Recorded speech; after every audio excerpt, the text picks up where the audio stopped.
কষ্ট হচ্ছে মৌ, হয়তো আমার হ, নয়তো আমার সামনে থেকে এক্ষণে যা। বলে ঘন ঘন শ্বাস নিতে লাগলো, নিজেকে কন্ট্রোলে ফিরিয়ে আনতে। যুথি আরিশকে ওর থেকে সরাতে দেখে উঠে বসে একই রকম ফুপিয়ে কাঁদতে লাগলো।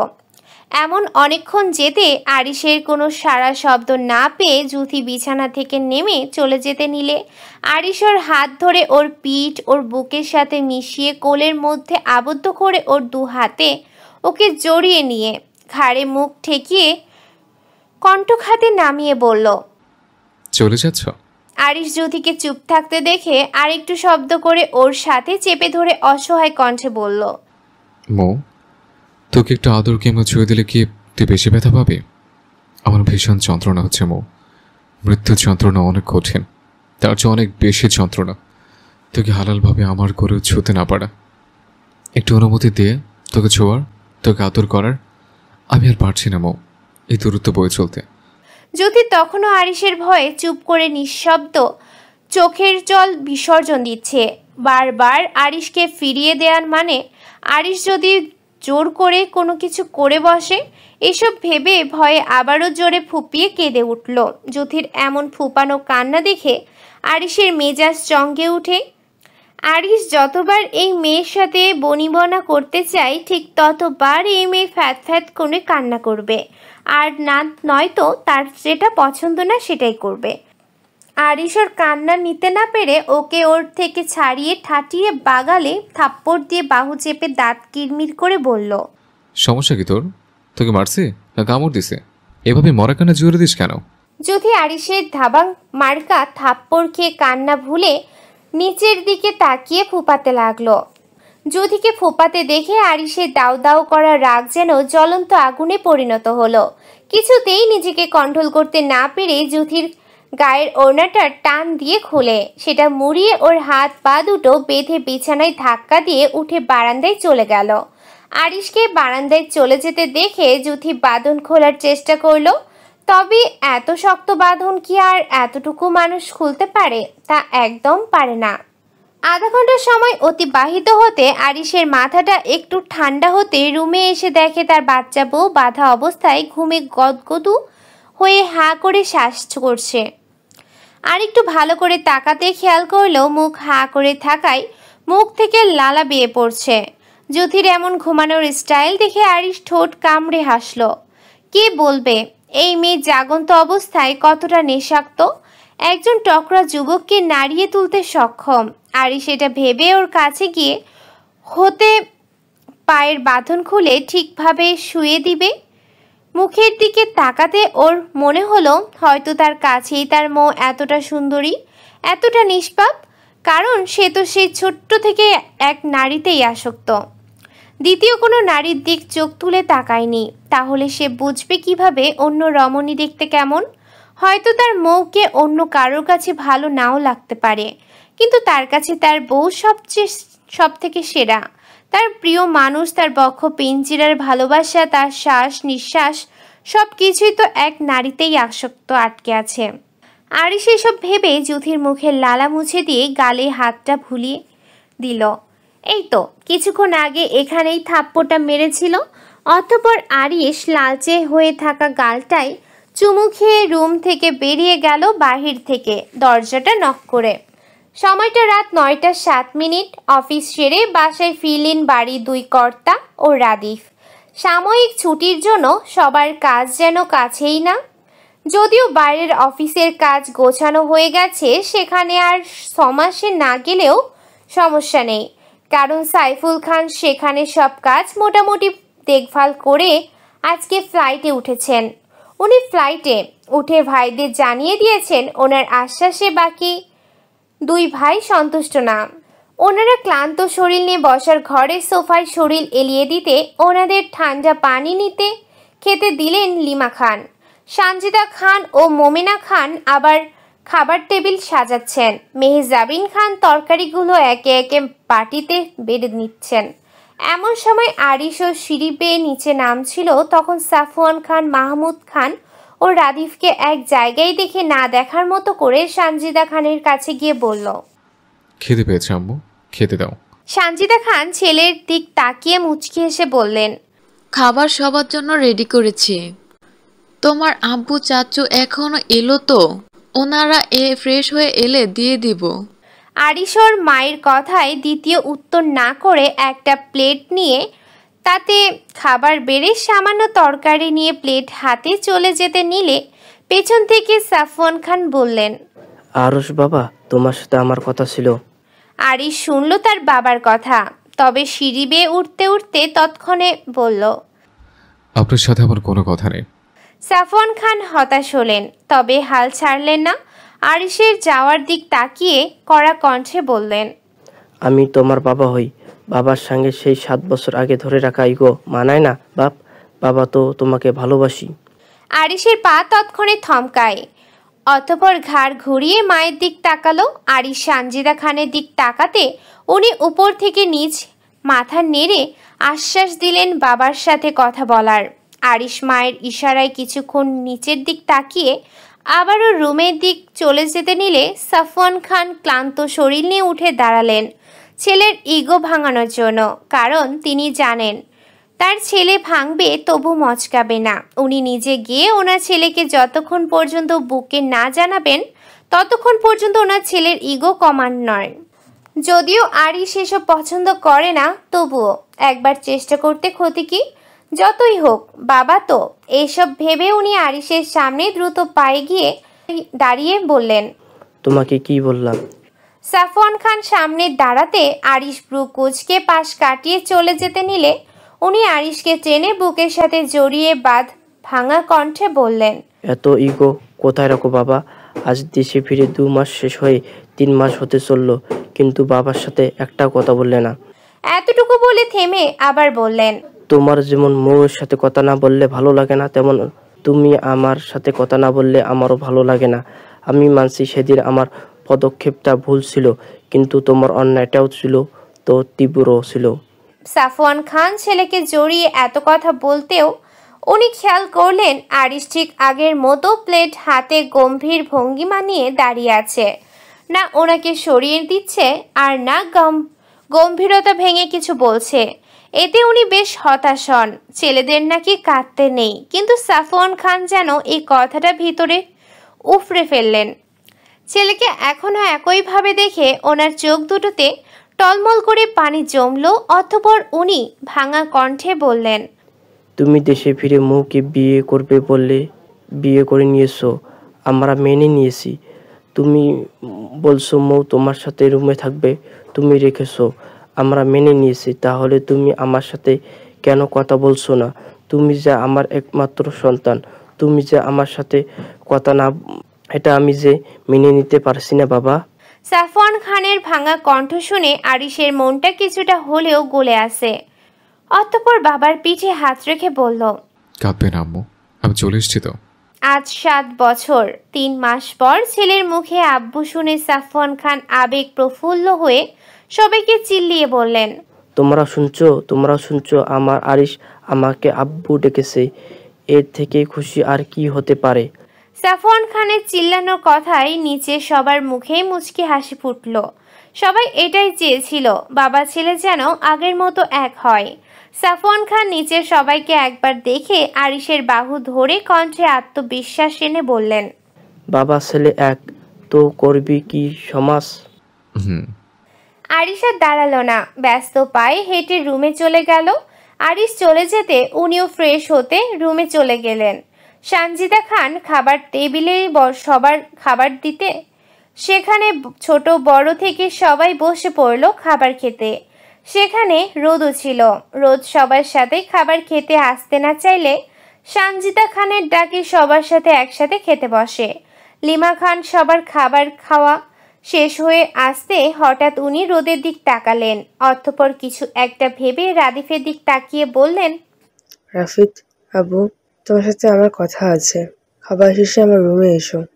বলে উনি হাতটা ধুয়ে বাকি জায়েদের দিক তাকিয়ে ইশারা করলেন, যার মানে উনি যাচ্ছেন। তোমরা কষ্ট করে গুছিয়ে নাও। সানজিদা খান ওনার ইশারা বুঝতে পেরে ইশারা করেই বোঝালেন ওনাকে যেতে। উনি উঠে চলে যেতে নিলে রাদিফ খাবার মুখে তুলতে নিয়েও প্লেটে রেখে বলল, কি বলবে আম্মু এখানে? ওর কথা শেষ করতে না দিয়ে লিমা খান গুরু গম্ভীর কণ্ঠে বললেন, আলাদাভাবে বলবো, রুমে এসো।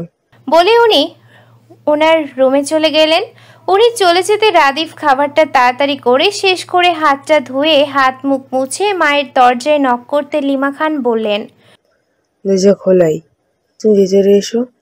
রাদিফ দরজাটা ঠেলে ভেতরে ঢুকতে দেখে তার বাবা সোফায় বসে পেপার দেখছেন, মা বিছানা গুছাচ্ছেন। রাদিফ এটা দেখে চুপচাপ দাঁড়াতে লিমা খান বললেন, এখানে বসো। রাদিফ মায়ের কথায় বাধ্য ছেলের মতো বিছানায় বসতে লিমা খান ওর মাথায় হাত বুলিয়ে বললেন, আমি যদি তোমাকে কিছু বলি, আমার কথা শুনবে? রাদিফ মায়ের কথায় ধীরে স্পষ্ট গলায় বলল, তুমি আমার মা হও আম্মু, তুমি একটা কথা বলবে আমি রাখবো না, এটা হয় না মা, তুমি বলো কি বলবে। লিমা খান ছেলের কথায় মুচকি হেসে পাশে বসে বললেন, তোমার তো বিয়ের বয়স হয়েছে, তাই আমি চাই তোমাকে বিয়ে করাতে। তাছাড়া তুমি তো রোদ মামুকে ছোট থেকেই দেখেছ। আমি তোমার বাবার সাথে কথা বলেছি, উনি বলেছেন তুমি রাজি থাকলে ওনার সমস্যা নেই। লিমা খানের সব কথার মাঝে রোদের নামটা শুনে রাদিফ ব্রুকুজকে না বোঝার মতো করে বলল, রোদ মানে বুঝলাম না, ওর কথা কেন আসছে? তোমার পাশে রোদকে খুব ভালো মানাবে। হোয়াট, এইসব কি বলছো তুমি আম্মু? রোদ আর আমার সাথে? নো। বলে মাথাটাও এপাশ ওপাশ করলো, যার মানে তার মায়ের কথাটা মেনে নিতে পারছে না। রাদিফকে এমন রিয়াক্ট করতে দেখে লিমা খান ব্রুকুজকে বললেন, কেন, রোদ কি পচে গেছে? তাছাড়া রোদের আম্মুর সাথে আমি কথা বলেছি, এখন তোমার মতামত নিয়ে বাড়ির সবাইকে জানাবো। কিন্তু আম্মু, আমি তো রোদকে ভালোবাসি না, আমি তো জ্যোতিকে ভালোবাসি, তাহলে আমি রোদকে কেন বিয়ে করতে যাব? জানি তো তুমি জ্যোতিকে পছন্দ করো, তাই তো রোদকে বিয়ে করতে বলছি। তুমি জেনেও কেন বলছো আম্মু? কারণ রোদ বিবাহিত। রাদিফ তার মায়ের কথায় বিরক্ত হয়ে কঠিন কণ্ঠে বলল, তোমরা সেই একটা বিয়ে নিয়ে পড়ে আছো যার কোনো মানে হয় না আম্মু। জ্যোতি বিবাহিত, এটা তোমার ভুল ধারণা। জ্যোতির সাথে আরিশের একবার বিয়ে হয়েছিল ইসলামিক ভাবে, এখন সে আইনগতভাবেও আরিশের বউ। মানে এইটা, কিছুদিন আগে এক রাতে আরিশ আমাদের সবাইকে ডেকে বিয়ের রেজিস্ট্রি পেপার জ্যোতিকে সাইন করে নিজেও সাইন করে। তাছাড়া সবাই ওদের সম্পর্ক মেনে নিয়েছে, কিন্তু তুমি এটা জানো না, সেদিন তুমি ছিলে না তাই। রাদিফ তার মায়ের কথায় থমকালো, অতঃপর আনমনেই বিছানায় ধপ করে বসে পড়ে মনে মনে আওড়ালো, না না না, এটা আমি মানতে পারবো না, জ্যোতি কিছুতেই আমার থেকে আলাদা হতে পারে না। রাদিফকে আনমনে বিড়বিড় করতে দেখে লিমা খান শ্বাস ছেড়ে বললেন, তুমি কি আমার কথা শুনবে না আব্বু? জ্যোতি জানে বিয়ের কথা? না। রাদিফ ওর মায়ের মুখে না শুনে কিছুটা আশ্বস্ত হয়ে বলল, আম্মু, আমি জ্যোতির সাথে একবার। ওকে সম্পূর্ণ কথা শেষ করতে না দিয়ে লিমা খান বললেন, তুমি যদি আমার কথা না শোনো, তুমি যদি রোদকে বিয়ে না করো, তাহলে কোনোদিন তুমি আমাকে মা বলে ডাকবে না। বলে মুখটা অন্যদিক ঘোরালেন। ততক্ষণে মাহমুদ খান ছেলে বউ দুজনের কথাই শুনলেন, অতঃপর পেপারগুলো গুছিয়ে রাখতে রাখতে উঠে দাঁড়িয়ে বললেন, হ্যাঁ বাবা, তুমি রোদকে বিয়ে করো, দেখবে মা বাবার দোয়ায় তুমি খুশি হবে। তাছাড়া রোদ মেয়ে হিসাবে অসাধারণ একটা মেয়ে, আর সবচেয়ে বড় কথা, আমরা কোনোদিন তোমার খারাপ চাইব না। রাদিফ বাবা মা দুজনকে এক কথা বলতে দেখে আর কিছু বলার ভাষা খুঁজে পেল না, কারণ সে তার বাবা মা বাধ্য সন্তান হওয়ায় তাদের মুখের উপর কিছু বলতেও পারছে না, মেনেও নিতে পারছে না। রাদিফ ওভাবে কিছুক্ষণ বসে কিছু না বলে উঠে চলে যেতে নিলে লিমা খান বললেন, বলবে না তো? তোমাদের চাইছে।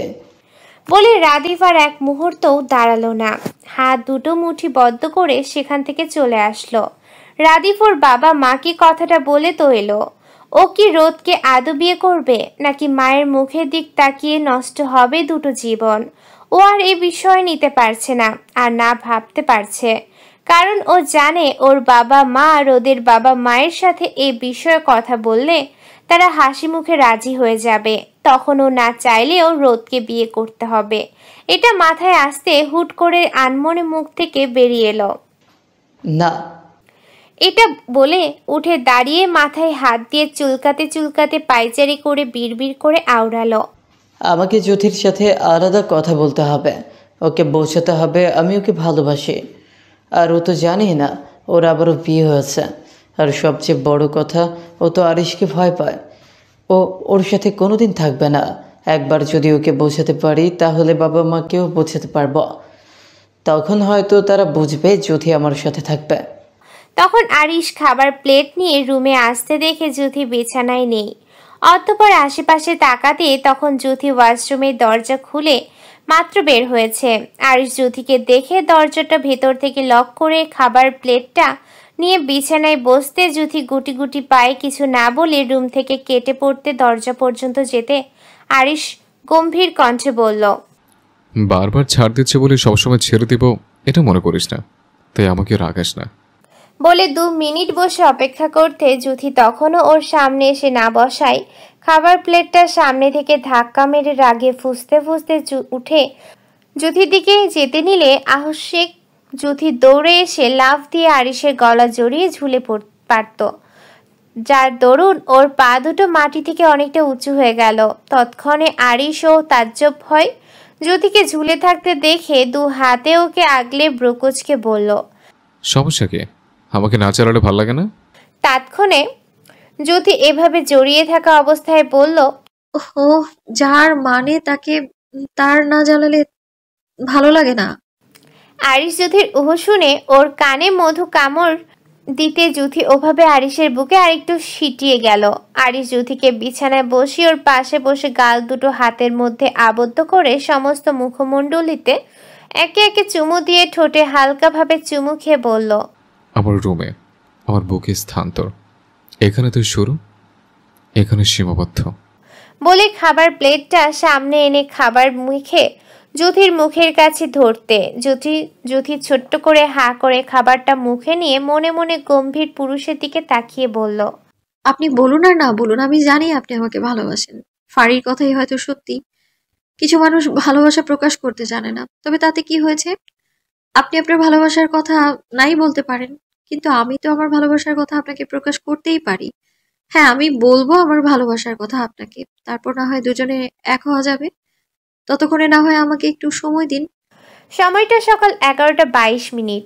খানবাড়ির সকলের মুখে হইচই, বড়দের রান্নার বিভিন্ন আইটেম, বাড়ির মেয়েদের গিফট নিয়ে কাড়াকাড়ি, সব মিলিয়ে যেন একটা খুশির আমেজ চলছে। সাইফুল খান সে তো একবার এক মেয়ের দিকে তাকাচ্ছে তো আর এক মেয়ের দিকে তাকাচ্ছে। সামনের পাশে পিছনে সবাই গিফটের জন্য গোল হয়ে বসে আছে। উনি এটা দেখে একটা লাকেজ টেনে খুলতে খুলতে সবাইকে উদ্দেশ্য করে বললেন, গিফট কিন্তু সবার জন্য এনেছি, তবে ছোট থেকে বড়দের দেওয়া হবে। এবার সিরিয়াল দাঁড়াও। ওনার কথাটা বলতে দেরি, কিন্তু ওদের সত্যি সত্যি লাইন দিতে দেরি হলো না। সাইফুল খান ওদের দিক তাকিয়ে মুচকে হাসলেন। মনে হয় তাও মানা যায়, কিন্তু বড় মেয়েগুলো যে এমন করবে দেখে উনি আবারও হাসলেন। অতঃপর ভাবলেন, মেয়েগুলো কেমন বড় হয়ে বাচ্চা রয়ে গেল। উনি সবার জন্য আনা একে একে গিফট সবার হাতে দিতে বললেন। রোদ, আম্মু। হ্যাঁ আব্বু বলো। আমার পাশে বসো। উনি এটা বলতে রোজ ছোট ছোট পায়ে হেঁটে ওনার কাছে বসতে উনি আবারও বললেন, আমার ছোট ফাড়ি কই, তুমি আমার এই পাশে বসো। ফারিও বাবার ডাকে দৌড়ে গিয়ে অন্য পাশে বসতে 2 মেয়েকে 2 হাতে আগলে দুজনের মাথায় চুমু খেয়ে বললেন, আমার সোনা মায়েরা ভালো আছে তো? কতদিন পর আমার পাখিদের মুখ দেখলাম। এদিকে আসো তোমরা মামুনি। সাইফুল খানকে মেয়েদের এমন বুকে নিয়ে ভালোবাসতে দেখে মুহূর্তেই ভিজে উঠে 2 চোখ জোড়া। আর সেই চোখ 2 জোড়া আর কারো নয়, বরঞ্চ ইভার আর জ্যোতির। আজ তাদের বাবা তাদের মাঝে যদি থাকতো তাহলে সেও তো এভাবে তাদের আদর করত। সাইফুল খান রোদ ফারিকে আদর দিয়ে যখন ইভাদের ডাকবে তখন ওদের দিকে তাকাতে দেখে ওদের চোখে পানি। এটা দেখে উনি অবাক হয়ে ওদের ছেড়ে উঠে দাঁড়িয়ে হাত বাড়িয়ে ওদের ইশারায় ডেকে বললেন। উনি ডাকতে ওরাও ছোট ছোট পায়ে ওনার কাছে আসতে উনি ওদের বুকে আগলে নিয়ে মাথায় হাত বুলিয়ে বললেন, তোমাদের চোখে পানি কেন মা? ওনার কথায় ওরা শুধু মাথা নাড়ালো, যার মানে না। এমনিতেই উনি সব গিফটস একে একে সবাইকে বুঝিয়ে দিয়ে ফ্রেশ হতে রুমে চলে গেলেন। আজ 5 তারিখ, 7 তারিখ ইভার গায়ে হলুদ, 8 তারিখ মেহেদি অনুষ্ঠান, 9 তারিখে বিয়ে। তাই বিয়ের প্রায় বন্ধ ব্যবস্থার শুরু হয়ে গেছে। কাকে কি দাওয়াত দেওয়া হবে ভাইরা মিলে প্রায় লিস্ট করে ফেলেছেন। এখন ঘরের কীর্তিদের পালা বাকি। ওনাদের বাপের বাড়ির লোকেদের কিভাবে কি দাওয়াত দিবেন সেটাই ওনাদের ডেকে জিজ্ঞাসা করছেন। একে একে সবাই সবার আত্মীয় স্বজনদের কথা জানিয়ে যে যার কাজে গেছেন। তখন মাহমুদ খান সবাইকে এক জায়গায় ডেকে বললেন, সেজো ভাই যেহেতু দেশে ফিরছে, তাই তোমাদের সাথে আমার একটা ইম্পর্টেন্ট কথা ছিল। কড়া রৌদ্র, বেলা প্রায় দুপুর 2:22 ঘরে মার্কেটের সামনে দাঁড়িয়ে আয়ান দাঁড়িয়েছে বললে ভুল হবে। তাকে এক প্রকার বাধ্য করে মার্কেটের বাইরে দাঁড় করিয়ে জুথি ফাড়ি ভিতরে গেছে। প্রায় 1 ঘন্টা হতে চলল, এখনো তাদের কেনাকাটা শেষ হয়ে বাইরে আসার নাম নেই। যদিও আয়ান যেতে চেয়েছিল, কিন্তু জুথি কোনোভাবেই আয়ানকে ভেতরে নিতে রাজি নয়। তাই সে সেই তখন থেকে বাইরে অপেক্ষা করছে। এমন কিছুক্ষণ সময় অতিবাহিত হতে আয়ান দেখে ফাড়ি জুথি কতগুলো শপিং ব্যাগ হাতে হাসি মুখে বেরিয়ে আসছে। এটা দেখে আল্লাহর কাছে শুকরিয়া আদায় করে আয়ান এগিয়ে গিয়ে বলল, মেয়েদের নিয়ে এই জন্য বের হতে হয় না, অবশেষে তোমরা বের হলে। আর ভাই এমন কেন করছো? একটু মার্কেটে তো নিয়ে এলে। হ্যাঁ হ্যাঁ, তোমাকেই রোদের ভিতর বাহিরে দাঁড় করে নিজেরা ভেতরে এসির বাতাস খাচ্ছেন আর বড় বড় কথা বলছেন। বিশ্বাস কর, আর কখনো বড় বড় কথা বলবো না, একদম মেপে মেপে ছোট ছোট কথা বলবো। আয়ান জুথিকে মুচকি মুচকি হাসতে দেখে তেড়ে এসে বলল, তবে রে তুই দাঁড়া। তাকে আর কে পায়। এক হাতে ব্যাগ নিয়ে অন্য হাতে ফাড়ির হাত চেপে রাস্তায় দৌড়। ওদের দৌড়াতে দেখে আয়ান থামাতে চেয়ে বলল, বনু এভাবে দৌড়াস না, আমি কিছু বলবো না। ব্যাস, আয়ানের এতটুকু কথায় দুজনেই থেমে গেল। অতঃপর ঘুরে জুথি আয়ানের দিকে তাকিয়ে বলল, আইসক্রিম শপে নিয়ে চলো। আচ্ছা চল। টাকা কিন্তু তুমি দেবে। ওকে। 3 ভাই বোন আইসক্রিম শপে আইসক্রিম খেয়ে তবেই বাড়ি ফিরল। জুথি ফাড়ি বাড়ি ফিরে জিনিসগুলো জুথির রুমে রেখে ফাড়ির দিকে তাকিয়ে বলল, সবকিছু নিয়ে তো এলাম, এবার সবকিছু ভালোই ভালো হবে তো?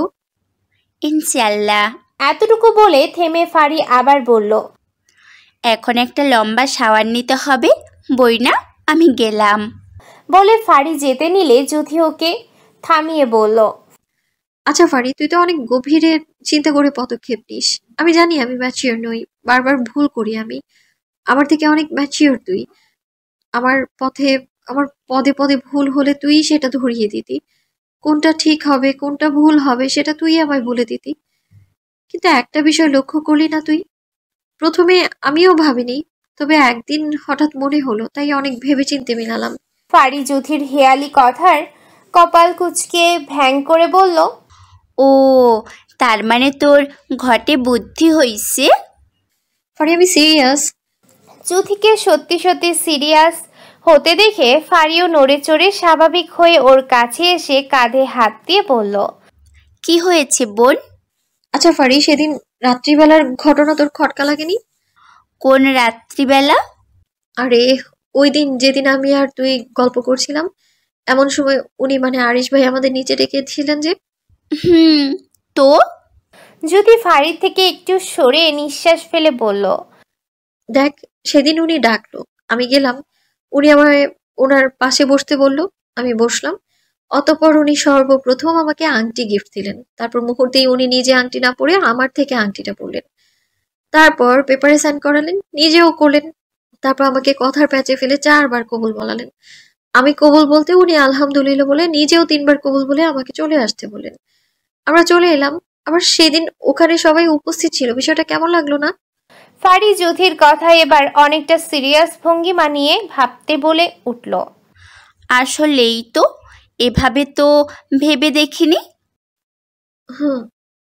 জ্যোতিকে হু হু বলতে দেখে ফারি উত্তেজিত ভঙ্গিমায় বিছানায় বসে হক মিলিয়ে বলল, প্রথমে আংটি বদল মানে এঙ্গেজমেন্ট, তারপর পেপার সাইন মানে রেজিস্ট্রি পেপার, অতঃপর কবুল মানে বিয়ে সম্পূর্ণ। আরে বাহ, ইউনিক বিয়ে হয়ে গেল না? এটা তো মাত্র আমাদের ধারণা, আমরা তো স্বর্ণই। ফারি জ্যোতির কথায় মুখটা বেজার করে নেতিয়ে পড়ে বলল, সেটাও ঠিক। জ্যোতি ফারির কাছে বসতে বসতে মুখটা ছোট করে বলল, জানিস ফারি, ওই দিনের রাত থেকে উনি কিন্তু আমাকে ওনার রুমেই রেখেছেন। উনি দেশে ফিরে অনেকবার ছুঁয়েছেন আমায়, তবে ওই দিনের পর থেকে ওনার ছোঁয়াগুলো কেমন গভীর মনে হতো। কিন্তু ওনাকে জিজ্ঞেস করতে উনি কখনোই স্বীকার করেন না, বরং বলেছেন উনি নাকি আমায় ভালোবাসেন না। তোকে যেভাবে বললাম আগে সেভাবে কর, দেখবি ভাই স্বীকার না করে থাকতেই পারবে না। জ্যোতি কোনো উত্তর করল না, শুধু নিঃশ্বাস ছাড়লো। জ্যোতিকে চুপচাপ থাকতে দেখে ফারি বলল, প্রপোজটা করবি কবে শুনি? ভাবছি আপুর মেহেদি অনুষ্ঠানের দিন। কালকে গায়ে হলুদের দিন প্রচুর ঝামেলা থাকবে, পরশু মেহেদি, ওই দিন একটু কম, তাই ওই দিন করলেই ভালো হবে। খানবাড়ির বিয়েতে রাজকীয় হবে এটাই স্বাভাবিক, পাশাপাশি নতুন আত্মীয় আসবেন বলে গেস্ট আপ্যায়নের জন্য সাফওয়ান খান বিশেষভাবে আয়োজন করেছেন। বিয়ে বলে এই প্রথমবার জ্ঞানটানার আরিশ দেশে ফেরাই উনি আসবেন, তাই ওনার জন্য আলাদাভাবে আপ্যায়নের ব্যবস্থা করা হয়েছে। পাশাপাশি গায়ে হলুদের সব আয়োজনের শেষ বাড়িতে প্রায় দাওয়াতি মানুষ চলে এসেছেন। সাফওয়ান খান সবটা পরিচালনা করে সোফায় বসতে আরিশ শার্টের হাতা ব্লড করতে করতে সিঁড়ি বেয়ে নিচে আসতে উনি ক্লান্ত শরীরে ওকে কাছে ডাকলেন। আরিশ ওনার ডাকে সোফায় বসতে বলল, তাড়াতাড়ি বলো আব্বু, বাবু এয়ারপোর্টে চলে এসছে। উনি এসে গিয়েছেন, আমিও এটাও জিজ্ঞেস করব ভাবলাম, তাহলে তুমি তাড়াতাড়ি ওনাকে নিয়ে আসো। বসে আরিশ চলে গেল। খান বাড়ি জুড়ে মেহমানের আবির্ভাব, বাড়ির সবাই যে যার কাজে ব্যস্ত। কীর্তিরা জ্ঞানচানার ওনার ফ্যামিলি আসবে বলে রান্নার একের একে আইটেম সাজাচ্ছেন। এমন সময় আরিশ ওনাদের নিয়ে বাড়ি ঢুকে মা বলে ডাকতে সানজিদা খান বসার ঘরে আসলেন। এসে ওনাদের বিনয়ের সাথে সোফায় বসিয়ে খাবার দাবারের আপ্যায়ন করলেন। এমন সময় মনি এসে ওনাদের পাশে বসতে ফট করে বলে ফেলল, এই ভাইয়াটা দেখতে এমন কেন, আর এত সুন্দর কেন গায়ের রং? আমার তো ভীষণ পছন্দ হয়েছে। মনির এমন কথায় লুসিয়ান মাথা চুলকে আরিশের দিকে তাকিয়ে বলল, ভাই এ মেয়ে কি বলছে? আমার তো লজ্জা লাগছে, এটা কেমন ইয়া লাগছে। আরিশ লুসিয়ানের বাংলা শুনে ওর মাথায় চাপড় মেরে বলল, ছোট, তোর বাংলা তো রুমে গিয়ে বলিস, নয়তো আমার কোচে কাছে ভাই বোন এখন বেহুশ হয়ে পড়বে। লুসিয়ান আরিশের কথায় বেশ লজ্জা পেল, অতঃপর রক্ষক কণ্ঠে বলল, একদম তোমার থেকেও ভালো বাংলা বলবো। যখন বলবি তখন। ওদের কথার মধ্যে যদি ফারি দ্রুত পায়ে রেডি হয়ে ওদের লক্ষ্য না করে বসার ঘর পেরিয়ে বাহিরে যেতে নিলে তৎক্ষণে আরিশ পিছু ডেকে গম্ভীর কণ্ঠে বলল, কোথায় যাচ্ছিস? যদি আরিশের গম্ভীর কণ্ঠ পেয়ে তৎক্ষণে পিছন ঘুরে বলল, আপনি না বাইরে গিয়েছিলেন? তোকে কিছু জিজ্ঞেস করেছে? যদি আরিশের পরপর গম্ভীর কণ্ঠে বলা কথায় মিনমিন করে বলল, আসলে তানিশাকে নিয়ে আসতে যাচ্ছিলাম। তোকে যেতে হবে না, আমি আয়ানকে পাঠাচ্ছি। আরিশ গম্ভীর কণ্ঠে কথাটা বলতে যুথি রুমের দিকে যেতে নিয়ে দাঁড়িয়ে যায়। সোফায় বসে থাকা মানুষগুলো দেখে ওনাদের দেখে মুচকি হেসে কাছে গিয়ে বলল, আরে তোমরা সেই দিনের ওই আন্টি আঙ্কেলগুলো না?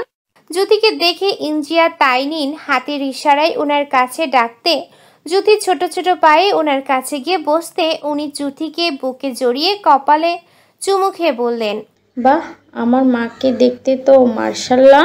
ওনাদের কথার মধ্যে লুসিয়ান বাহাত ঢুকিয়ে ওর বিখ্যাত বাংলায় বলল, ওরে এত সই অসাধারণ বাঙালি মেয়েটা বলে মুচকে হাসল। ওর এমন বাংলা কথায় যুথি আরিশের দিকে তাকাতে ধ্যান ভাঙে।